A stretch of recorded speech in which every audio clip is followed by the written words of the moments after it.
Hello mga palangga! Ito na naman ang inyong Mami Caridad from Negros at welcome sa aking mini vlog.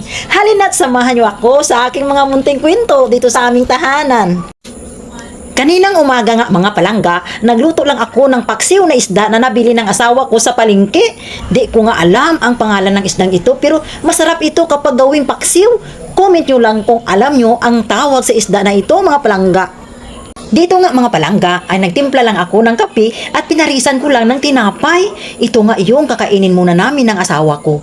Dito mga palangga ay inaayos ng asawa ko ang pukot na lambat ng isda mga palangga. Pukot ang tawag namin dito sa lambat ng isda mga palangga. Inaayos niya nga ito mga palangga hindi para mangisda kundi para idugtong sa kulungan ng mga manok namin. Yung kulungan ng mga manok namin ay lambat nga mga palangga. Matagal na ito sa amin at ni-recycle lang muna para mapakinabangan. Medyo mababa kasi ang kulungan na nagawa niya kaya kailangan niya dugtungan para tumaas kasi nga mga palangga dahil nga mababa nakakalabas pa rin ang mga manok namin. Mas gusto kasi namin na nakakulong yung mga manok para hindi sila pakalat-kalat.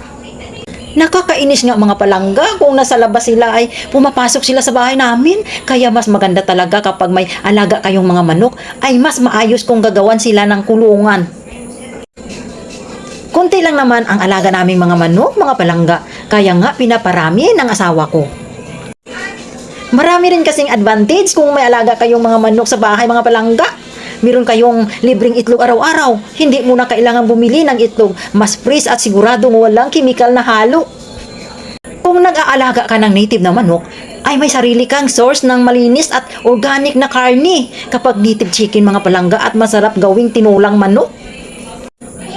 Nakakawala rin ng stress minsan ang pag-aalaga ng hayop mga palangga, lalo na kung mahilig ka sa backyard farming. Natapos nga rin namin ang pag-aayos mga palangga at mas mataas na nga ito at siguradong hindi na makakalabas yung mga manok namin. Nung hapon nga mga palangga ay kinuha lang namin ang naipon naming kahoy para gawing panggatong at ipinasok namin sa bahay. Madalas na rin kasing umuulan at kailangan mag-imbak ng panggatong.